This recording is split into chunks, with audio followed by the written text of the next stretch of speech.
She looks just like her mom, so cute. Ken, overreacting a bit in front of his cousin's baby, adored the little one. Ah, so tiny and squishy, just like an angel. He poked the baby's cheeks, slipped his finger into the tiny hand, and even cuddled and nuzzled the baby's cheek. His actions were so loving, like those of a doting parent, that everyone present was taken aback. But I, observing Ken intently amidst this heartwarming scene, I knew exactly why he was so interested in someone else's child. Really? Looks just like you, huh? How does it feel to be a dad? Huh? My remark made my father-in-law's eyes go wide. Hey, what are you talking about? Are you out of your mind? That's the problem with failed nurses like you. Ken, unflustered, insulted me as usual. But I was no longer going to be swayed by Ken's words. It was time for me to get back at him for all the mockery he had thrown my way. My name is Sarah Johnson. I'm a 32-year-old nurse. I married Ken, a doctor in the town where I work, after dating him for 6 months, a year ago. Ken, 2 years older than me, works as a doctor in the clinic where I work. The clinic was founded by Ken's father, and his brother Harry also works as a doctor there. It seems like my father-in-law plans to let Ken take over the hospital, and he always discusses important management plans with him. My relationship with Ken started on the recommendation of my father-in-law. My father-in-law was then my boss. He asked me to seriously consider Ken, after I had expressed a desire to get married during a drinking session. Ken, being 31 at the time, probably seemed like a suitable partner to support the hospital in the future from his father's perspective. After some hesitation, I suggested to my father-in-law that I would consider dating Ken, starting with a dinner, regardless of any romantic interest. He happily set up the dinner, and I ended up dining alone with Ken. I had only had minimal interaction with Ken through work, and had always avoided non-work-related conversations with him, assuming doctors were always preoccupied with complex matters. However, Ken turned out to be more conversational than I thought. We found common ground in our interest in recent comics and novels, and Ken seemed delighted throughout our conversation. Later, Ken asked me out on a date, and we went to see a movie on a day the hospital was closed. Although not a man of many words, Ken seemed to think we clicked, and he confessed his feelings at the end of the day, leading to our swift start of a relationship. It wasn't a fiery romance. I thought being with Ken would ensure a secure future, and being in the same industry, we could understand each other's professional struggles, making us good partners. 6 months into our relationship, Ken and I tied the knot. We invited relatives, friends, and colleagues from the hospital to our grand wedding ceremony. At my wedding, the friends I invited as guests were all envious, saying how lucky I was to marry a doctor from a prestigious family. I didn't marry Ken just because he was the son of a clinic owner, but the idea of a secure future was something my parents and I were all happy about. Our marriage started off smoothly, I think. Ken didn't like doing household chores much, so I took care of them myself. As a doctor, Ken often came home late because of extended consultations, and since I could get off work on time, I was eager to do my part for my busy husband. I realized after getting married that I actually enjoyed housework. It used to be a hassle to clean the house or cook for just myself, but doing it for Ken gave me energy. However, Ken never once said my cooking was delicious. I knew he wasn't one to praise others easily, but I wished he would appreciate my efforts a little. Still, I worked hard to maintain a peaceful newlywed life and took care of everything at home. About 3 months into our marriage, I got a call. Hello, Sarah? Hi Julie, what's up? It was from my cousin Julie. She's 4 years younger than me, and we used to live nearby when we were kids, so she's always been clingy like a real sister. We hadn't interacted much as adults, but we reunited at my wedding. Julie is married to a guy named Joseph. He is a brilliant lawyer. When I first met him, I thought he was exactly the kind of man Julie would choose. Julie is very beautiful and stood out even among the guests at my wedding. My friends kept whispering, "Who's that beauty?" When I told them she was my cousin, they were all surprised. I felt a bit miffed knowing they were shocked because I'm plain and average looking. But I reminded myself that I was the star of the show and let it go. But what could Julie want? I was curious and asked. Actually, I'm looking for a hospital. Just a cold, but it's been dragging on and bothering me. You know, the clinic where Ken and you work? Can I come in for a checkup? A checkup? That's totally fine. I felt a bit let down, it was just that Thanks. I'll drop by tomorrow then. She sounded too energetic for someone with a cold, and I wondered if she really had one or if something else was up. But at that time, I had no idea that this phone call would threaten our everyday life as a couple. True to her word, Julie came to the clinic the next day. She was dressed in a surprisingly short skirt for someone in her 30s, with a shoulder-bearing knit top. I wondered if it was okay for someone with a cold to be exposed to so much. It was a busy Monday morning, and she had to wait about an hour, but she didn't seem to mind, just playing with her phone. Finally, it was Julie's turn, and by then, it was almost lunchtime. The clinic was about to break for lunch, so I waited at the reception for the last appointment of the morning to finish. But no matter how long I waited, Julie didn't come out of the examination room. Wondering if something was wrong, I was about to ask Ken, who's a doctor, when Julie finally emerged. How did it go? Just a seasonal cold, glad it's nothing serious and that I just need cold medicine. She replied, paying for the visit. But I was puzzled. A 30-minute consultation for a simple cold? Usually, it takes like 5 minutes. Moreover, Julie's face was unusually red when she came out, making me suspect she was hiding a serious illness instead of just having a cold. Are you really okay? Your face is red. Oh, is it? The heating was a bit too high in there. Julie answered coolly and left, saying, "See you again, Sarah." That night, I brought up my concerns to Ken. Julie, my cousin, came in today. Her consultation seemed unusually long. Was there something wrong? Ken raised his eyebrows slightly. Nothing unusual, just a lot of questions about foods and strategies to combat a cold. That's why it took longer. Oh, I see. He said that nonchalantly, and returned to his room. I still wondered if 30 minutes was too long, but no matter how many questions I asked him, Ken did not like to talk about work at home. So I didn't press further. But my slight unease grew when Julie kept visiting the clinic. Insisting that she was still recovering from a cold, she continued to go to the hospital. She was willing to wait for a long time. On each visit, her consultation times were unusually long, sometimes lasting up to 40 minutes. We even scheduled her appointments right before lunch breaks. She agreed to this and didn't complain when patients who arrived later were seen first. After about 5 visits, I started to worry. Julie kept coming to the clinic, and her cold should have gotten better by now. If it wasn't healing, I thought about referring her to a larger hospital. Are you sure you're okay? If it's serious, I can ask the doctor to refer you to a bigger hospital. I suggested. Julie's face went pale at that. No need for referrals. I'm perfectly happy with the treatment here. Don't make a big deal out of it just because we're cousins. She snapped back. I was taken aback, speechless at her sudden outburst. She left briskly, saying, "See you next time." I was stunned and couldn't stop thinking about Julie all day. She must be hiding something. Keeping a secret from me. That's why she got so upset when I tried to delve a little into her private matters. I started to suspect Julie even more. And it was around this time that Ken's behavior began to change drastically. I used to handle all the household chores, but Ken started complaining about my housework. Hey Sarah, aren't my dishes still dirty? Oh, really? Sorry, I'll rewash them right away. Damn you for doing random housework.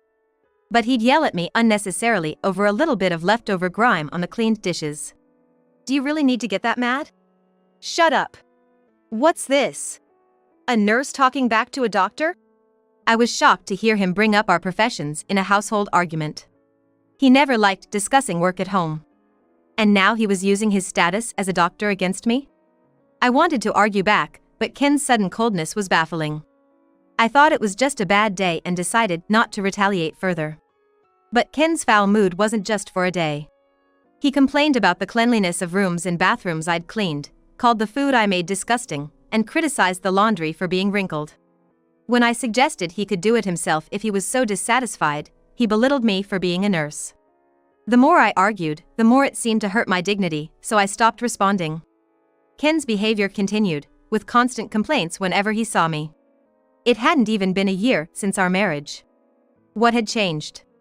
I couldn't think of anything I'd done to upset him. Maybe. Then it hit me. What if my suspicion was true? The thought sent chills down my spine. I couldn't just ignore Ken's behavior. I decided to start a specific action the next day. It was around this time that Julie called to say she was pregnant.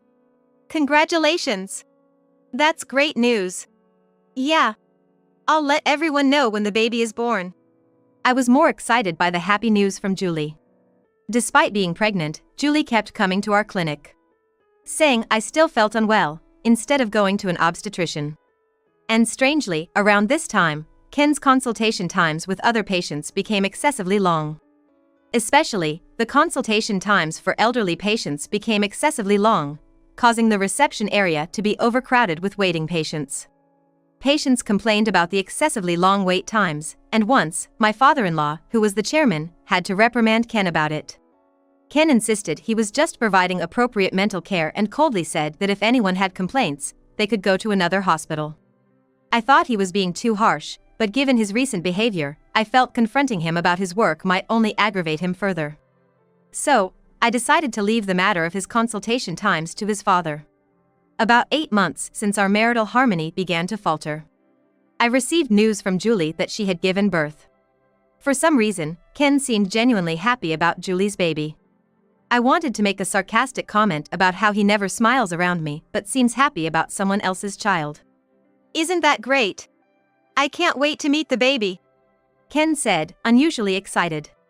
I suggested, once things settle down, let's visit. We can invite my parents and your parents too. Let's all celebrate together. That's a great idea. Oh, I can't wait to meet the baby, Ken said, showing more emotion than usual. I watched him with a cold feeling. A month later, after Julie had completed the baby's checkup, we all gathered at Julie's house on Sunday. Attendees included my parents, Julie's parents, and her husband Joseph's parents. And Ken's parents. Though I felt bad for imposing with such a large group, Julie happily welcomed everyone into her home. Sorry, Joseph, for bringing everyone over like this. No, thank you for coming. After exchanging meaningful greetings with Joseph, we all gathered around the baby and prepared to eat. Throughout the meal prep, Ken kept looking at the baby. Once everyone started eating, he was the only one constantly distracted by the baby. The baby girl was tiny with chubby cheeks, undeniably adorable. Everyone looked at her with melting smiles, but Ken seemed exceptionally drawn to her. Wow, she's so light and soft, he exclaimed, picking up the baby without asking Julie or Joseph. I was nervous that Ken might drop her since she was still so small. Joseph seemed concerned too, watching Ken closely. Julie, on the other hand, didn't seem to mind and let Ken hold the baby. She looks just like her mom, so cute, Ken cooed over the baby, showing an exaggerated affection.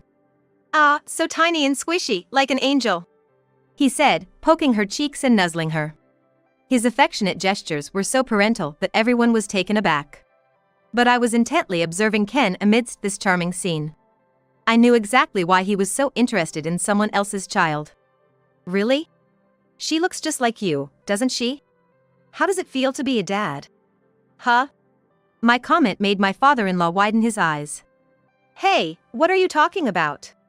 Are you out of your mind? That's the problem with incompetent nurses. Ken insulted me as usual, without any sign of panic. His tone was a stark contrast to the affection he had shown the baby, and everyone except Julie and me seemed shocked by his demeaning words. I was done being swayed by Ken's arguments. It was time to settle the score for all the times he had belittled me. Excuse me, but calling someone a failure is quite an offense. The real failure of a doctor here is you, I retorted strongly, and Ken's eyes widened in surprise. The relatives froze as an unexpected marital argument unfolded. Only Joseph and I, who had discussed this matter beforehand, watched Ken with a firm stance. What? Seriously, what's your problem? You're the one who started this, Ken retorted defensively, his agitation apparent. Seeing his reaction, I was sure of my suspicions. No. You're the one who was dishonest first. That baby, it's not really Joseph's, is it? It's your child, right? Joseph is infertile, you know. He was shocked to learn of the pregnancy because it was at a time when he had no inkling of it. Infertility? What are you talking about? Ken blurted out in confusion. Obviously. He had assumed Julie's baby was Joseph's, so this revelation must have disrupted his plans. That's right. I've been living with guilt, thinking I've wronged Julie. When she told me she was pregnant, I couldn't be happy. In fact, I've always doubted whether the baby was really mine. Joseph voiced his suspicions about Julie. Julie gasped, shocked that Joseph had doubted her. I always thought Julie's behavior was strange. She kept coming to our hospital for a cold but never seemed that ill. Her consultation times were abnormally long, and I wondered what kind of examinations they were doing. So, Julie and Ken, what exactly were you doing in the examination room? I asked with a piercing gaze. Julie's eyes darted around nervously as she stammered, well. What do you mean? Just regular internal medicine consultations or nose and ear checks. Julie asked in detail about how to cure her cold, that's why it took longer. Ken defensively raised his voice. However, I keenly noted how Ken casually addressed Julie by her first name, Julie. Ken then clamped his mouth shut, his expression one of belated realization, as if thinking, I've made a mistake. But it was too late. Everyone in the room had clearly heard him call a patient, also his wife's cousin, by her first name. Well, it seems you have no intention of admitting it. In that case, I have no choice but to show this, I said, exasperated by their stubbornness, and pulled out a large envelope from my bag. What's that? Ken asked, eyeing my actions closely. Without answering him, I pulled out a thick stack of documents from the envelope. Since you refuse to admit your guilt, I have to reveal this in front of everyone. This is evidence of your affair with Julie. I had it investigated by a detective. You know, your attitude towards me changed ever since Julie started coming to the hospital. You complained about the housework, belittling me for being a nurse. That's not how one treats a loving wife. I've always suspected something was going on. When I had it investigated, the results came back quickly. With all this evidence, you can't escape the truth now. I confronted Ken, thrusting the detective's evidence of his affair right in front of him. The evidence showed Ken walking arm in arm with Julie in private, and their message exchanges where Julie talked about cheating. It was more than enough to prove their affair. Unaware that I had hired a detective for an infidelity investigation, Ken was shocked by the evidence. Julie, too, turned pale and threw the documents in disbelief, saying, "What's that?" The relatives had complex expressions, looking at the two. Especially my in-laws, who were furious, clenching their fists. What on earth are you doing? Ken. How could you do this? And with Sarah's cousin, of all people. It's disgraceful. Abusing your position to sneak around with a patient, don't you have any shame as a doctor? It seemed the most unforgivable thing for my father-in-law was not just Ken's affair, but that he had engaged in such a relationship with a patient in the sacred workplace of a hospital. Ken, confronted with his parents' visible anger, was at a loss for words. Just when I thought Ken might even prostrate himself right there, the words he uttered after a moment were unbelievably shocking. What? What are you talking about? Are you saying this is my fault? Look, I had no choice but to go along with Julie because she came on to me. She used the fact that I couldn't dismiss a patient's request. So, it's not my fault. Blame Julie. Watching Ken prioritize his self-preservation over apologizing to me or Joseph sent shivers down my spine.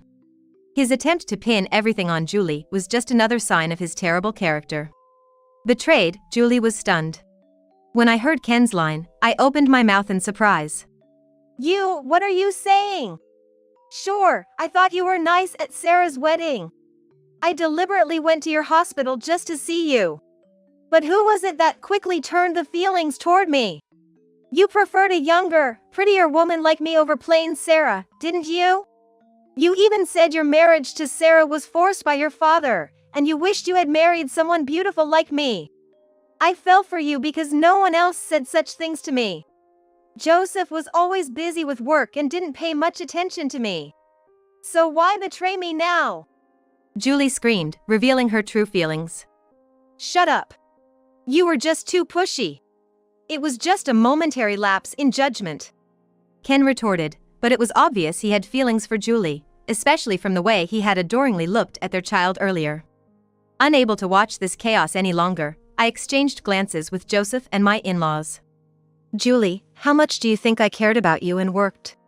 I admit it was wrong of me not to pay more attention to you. I am sorry. But meeting another man behind my back, Isn't that unfair? If you were unhappy, you should have told me directly. I was handling a big case, and once it was successful, I planned to take you on a trip. But you trampled on all my efforts without even admitting your wrongdoing. Joseph said calmly but firmly. But his arguments were so irrefutably logical that Julie was left speechless, uttering only a stifled He must present his opinions in such a clear and logical manner even in his work as a lawyer. Just from the brief conversation, it was made clear to me that he is an outstanding lawyer. You dare to talk back to me? Julie trembled, her gaze darting around, clearly aware that she had committed adultery. Enough! I'm tired of your excuses. Ken, you're fired from the hospital. I'm rescinding the offer for you to take over. Harry will succeed me. My father-in-law declared, glaring at Ken. Ken, who never expected his affair to cost him his job and future as the clinic's director, was stunned and speechless. What do you mean? Ken stammered, shaking. I know everything. You were overcharging elderly patients for unnecessary consultations and even swindling money during examinations. I found out everything yesterday. My father-in-law revealed, shocking everyone present. It made sense now. Ken's unusually long consultations with elderly patients were due to this deceitful scheme. It's exactly the sort of thing Ken would think of. Why did you? Ken didn't deny his guilt, but he seemed consumed with anger over losing his successor position. The nurses noticed it. The same nurses you looked down upon. They watched the doctors closely. Thanks to them, I was able to notice a serious issue that I had missed because I was too busy. My father-in-law said, smiling kindly at me. Ah. I see. He was protecting me.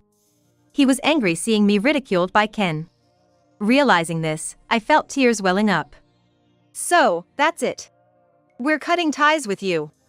Don't ever cross our threshold again. And if you cause any trouble for Sarah or Harry, I won't forgive you. Now, get out. My father-in-law bellowed, his roar echoing like a warlord from a historical TV program, causing all of us to tremble. Ken was clearly the most shocked person. He screamed and fled from the scene. Left behind, Julie looked uncomfortable, but her parents began scolding her, which was a relief for both Joseph and me. I'm so sorry. Julie apologized to me and Joseph, but our resentment had already faded into cold indifference. That day ended with Julie getting a scolding a lot from her parents, and we all dispersed in a heavy atmosphere. Since then, Joseph and I have separated from our respective partners, and Ken and Julie remarried. Ken lost his position as the successor and Julie faced a life of poverty. Ken tried to find work at other hospitals, but his misdeeds at our clinic were well known, and he couldn't find another job. Too proud to take a non-doctor job, Ken struggled to start his job hunt. Julie, busy with childcare, couldn't work, and their constant fights over the lack of income were heard of. They might end up divorcing, I thought. Later, I learned Ken had married me reluctantly, at his father's insistence. His sudden coldness was an attempt to make me initiate the breakup. Knowing Ken's current hellish situation, I couldn't help but feel it served him right. Joseph and I received property division, leaving the couple mired in debt. I wonder how they plan to live from now on. Julie must have dreamed of a wealthy life by marrying Ken, the expected clinic director. But now, her dreams dashed, I can only imagine her despair. But I don't sympathize. If she had stayed with Joseph, she would have had a much happier life. Choosing Ken was her decision. And she should suffer the consequences. Meanwhile, I continue to work as a nurse at my former father-in-law's clinic. The clinic directorship has passed to Ken's brother, Harry, bringing back a vibrant atmosphere. Despite losing trust due to Ken's crimes, we refunded the overcharged fees and regained our patients' trust through my father-in-law and Harry's careful management. Firing Ken turned out to be a good decision. On a personal note, I've grown close to Joseph. As two people who suffered similar fates, we found a lot in common. Joseph continued his work as a successful lawyer, never short of clients. Seeing him dedicated to his work inspires me to do my best too. Perhaps there's a future for Joseph and me, a bond formed through shared adversity. Life is unpredictable. Work, love, I plan to enjoy and give my best to what's in front of me.